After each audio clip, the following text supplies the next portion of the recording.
تھوڑا شیعہ جو ہے وہ کعبے کی دیواروں کے ساتھ کھڑے ہو کے ماتم کرتے ہیں۔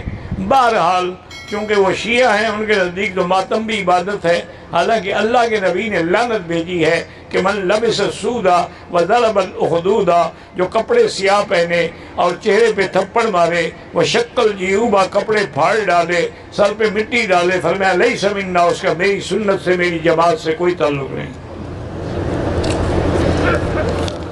شیعہ اپنا کلمہ الگ الگ زور زور سے پڑھتے ہیں، ان کو اپنے مذہب کا فکر ہے، تمہیں فکر نہیں، تم صحیح کلمہ زور زور سے پڑھا کرو۔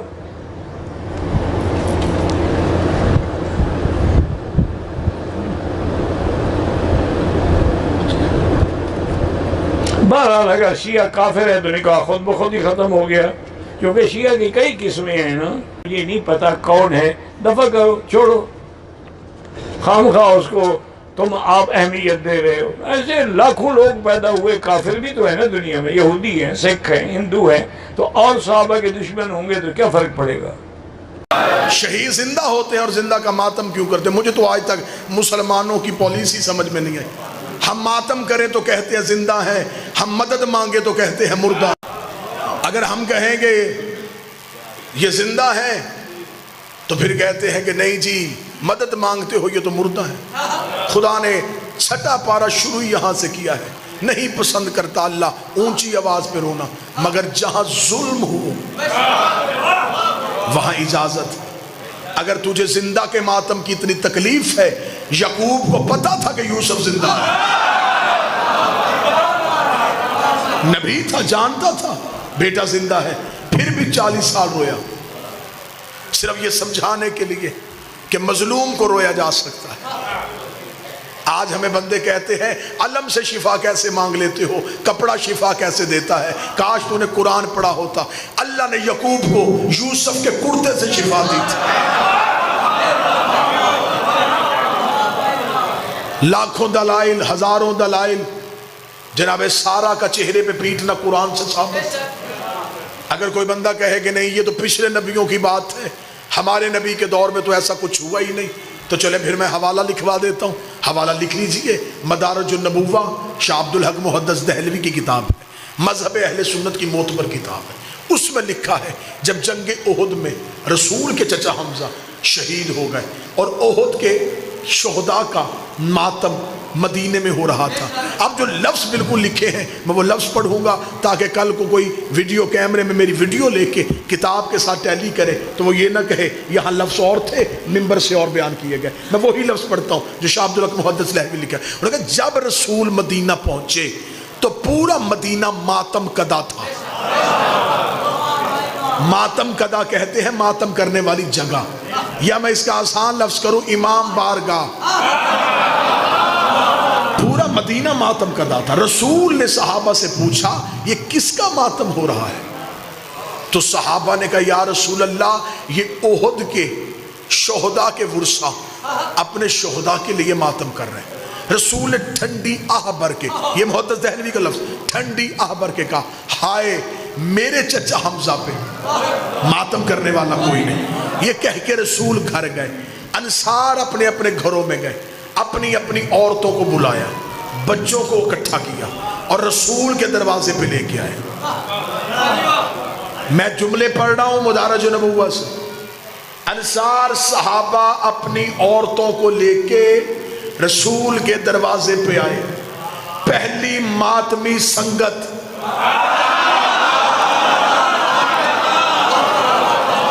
صحابہ کے گھروں سے نکلی، رسول کے دروازے پہ آکے صحابہ کی عورتوں نے اونچی آواز سے رسول کے چچا حمزہ پہ آہو فریاد کرنا شروع کی۔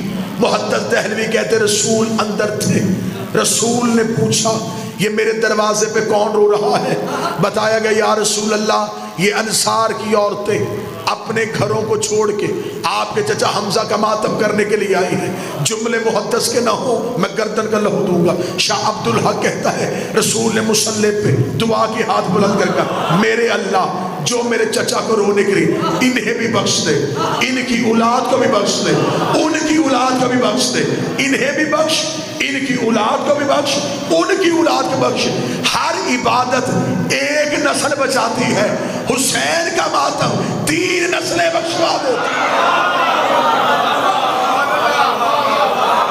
سنی کتاب سے دلیل، ایک اور دلیل سن لو جلدی جلدی۔ اب ایسے کرنی کو خبر ہے نبی زندہ ہے، صرف نبی کا دانت زخمی ہوا ہے، ٹوٹا نہیں۔ آج کے بعد نہ کہنا نبی کا دانت ٹوٹا، ٹوٹنا عیب ہے، رسول بے عیب۔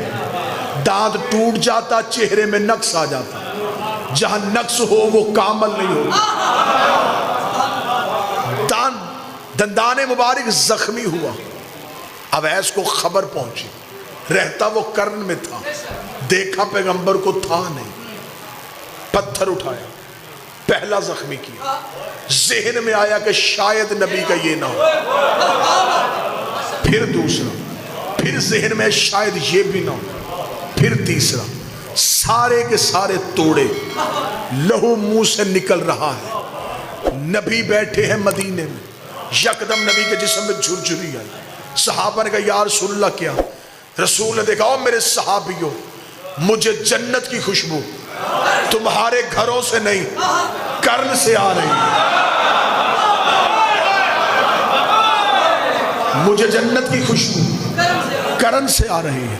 صحابہ نے کہا یا رسول اللہ وہاں کون رہتا ہے؟